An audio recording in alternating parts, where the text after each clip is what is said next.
రామవరపు మోడీ గ్రామంలోని చేపల చెరువులో విష ప్రయోగం జరగడంతో చేపలు మృతి చెందాయి. కృష్ణా జిల్లా పెడన నియోజకవర్గం గూడవల్లి లక్ష్మికి చెందిన 3 ఎకరాల చెరువులో చేపలు సాగు చేస్తున్నారు.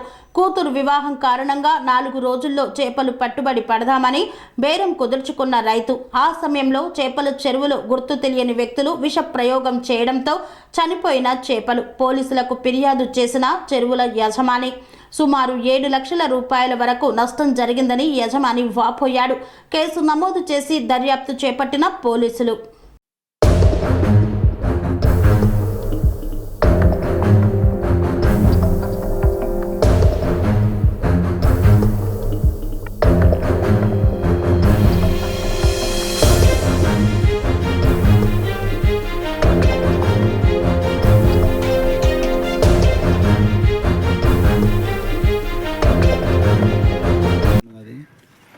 నా భార్య పేరు మీద గొడవల లక్ష్మి అనే ఆవిడ పేరు మీద ఉందండి. 2 ఎకరాలన్నర భూమి నాకు ఇక్కడ ఉంటే చేపలు సాగు చేసుకుంటున్నానండి. చేపలు సాగు చేసుకుంటే 4 రోజులు పెట్టేద్దాం కదా, మా అమ్మాయి పెళ్లి కుదిరింది, ఖర్చులు కన్నా ఉంటాయి అని చెప్పి పెట్టేద్దాం కదా అనుకునేసరికి 7 లక్షలకు బేరం కుదుర్చుకున్నామండి. కుదుర్చుకున్న తర్వాత 4 రోజులు పెట్టేద్దాం అనేసరికి అక్కడ మాకు 1 ఎకరం గొడవలో ఉందండి మా ఇద్దరి మధ్య. కాగిత రత్నకుమారికి వాళ్ళ కాగిత వెంకటేశ్వరరావుకి నాకు వాళ్ళిద్దరూ వచ్చేసి ఆ పొలం దగ్గర ఏంటో చేస్తున్నారని చెప్పి మేము వెళ్ళామండి. నా భార్య నేను వెళ్ళేసరికి మీరు దేనికి వచ్చారో, మాదే భూమి మేము సాగు చేసుకుంటాం, 1 పార్టీ లేదు 1 పార్టీ ఎవడోడు వచ్చేది అని అన్నారండి. సరే నువ్వు ఏం చేస్తావు చెప్పి మేము కేసుకి వెళ్తున్నాం అని చెప్పి బయలుదేరి వెళ్తున్నామండి. కేసుకి వెళ్తే నీ చెరువులు ఏం చేయాలో నాకు తెలుసు, నీ చెరువు చేపలు ఎట్ట పడతావు చూస్తాను, ఎన్నాళ్ళ నుంచి నువ్వు రాలేదు, ఎవడేంటో నీ కొమ్ములు వచ్చినాయి, నీ ఎంతేంటో చూస్తాను, రేపు నుంచి ఎలా తిరుగుతావు చూస్తానని చెప్పాను అన్నాడండి. సరే అన్నాడు కదా, ఇదంతా ఉట్టిదాలే మామూలుగా అనుకునే మాటలే కదా, మేమంతా పల్లెటూరు ఏమో వదిలే అని అనుకున్నాను. నేను కొంచెం అలర్ట్గా పట్టేసుకున్నా బాగుండేదండి. తీరా చూస్తే తెల్లారేసరికి చేపలన్నీ చచ్చిపోయి నేల మీద తేలిపోయి ఉన్నాయండి. చూశాక లబోదీపమంట పోలీస్ స్టేషన్కి వెళ్తే ఎస్ఐ గారు మీటింగ్ ఉంది లేరు, మీటింగ్కి వెళ్ళారు, ఆ నీళ్ళలోని చేపలు తీసుకురండి శాంపుల్ అని చెప్పని అన్నారండి. అవి తీసుకుని వెళ్ళి అడిగితే వాళ్ళ ఎస్ఐ గారు వచ్చారండి, ఎంక్వైరీ చేశారండి, చూశారండి.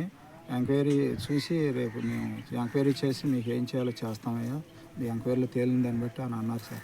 అక్కడ గొడవ పొలం కాడ 145 ఇద్దరిని దిగొద్దని ఇచ్చారు సార్. అక్కడ దాంట్లో కాడ దిగి మధ్యలో గట్టేసేస్తున్నాడు సార్ అతను.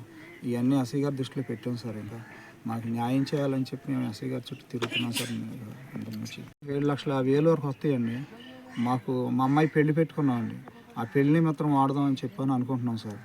ఆ తీరా సుత్తి అట్లా జరిగిపోయింది. ఇప్పుడు మా ఇంట్లో పరిస్థితి ఏంటో మాకే అర్థం కావట్లేదు సార్. కొంచెం రోజుల్లో పెట్టేద్దాం అనుకుంటున్నాం సార్. బేరం కాడ కుదిర్చేసుకున్నాం సార్. బేరం కాడ కుదిర్చేసుకున్నాం. 7 లక్షలు ఇస్తా అన్నాడు, మేము 7,50,000 అడిగాం సార్. మా ఇద్దరి మధ్య అలా ఉంది సార్, బేరగారి మధ్య నా మధ్య. సరే 4 రోజుల్లో మాట్లాడదట్లా అని అనుకుంటున్నాం సార్. అంతే ఇలా జరిగిందని చెప్పినాం సార్. అంత ఇదే సార్. కన్స్ట్రక్షన్ రంగాలలో దశాబ్దపు అనుభవంతో కస్టమర్ల మరియు శ్రేయోభిలాషుల మన్ననలను నమ్మకాన్ని గెలుపొందిన సంస్థ విఆర్ఆర్ కన్స్ట్రక్షన్స్. నాణ్యతకు నమ్మకానికి మారుపేరు VRR constructions. Independent houses, apartments, villas అన్ని రకాల హంగులతో అలరించే అద్భుతమైన వెంచర్స్ తో పాటు అందరికీ అందుబాటు ధరలో సొంత ఇంటి కలను సాకారం చేసే నమ్మకమైన సంస్థ VRR constructions. Please visit VRR Constructions, Varatex Plaza near Radhika Theatre, ECL X Road, Hyderabad. Call to 9100885551 9100885559.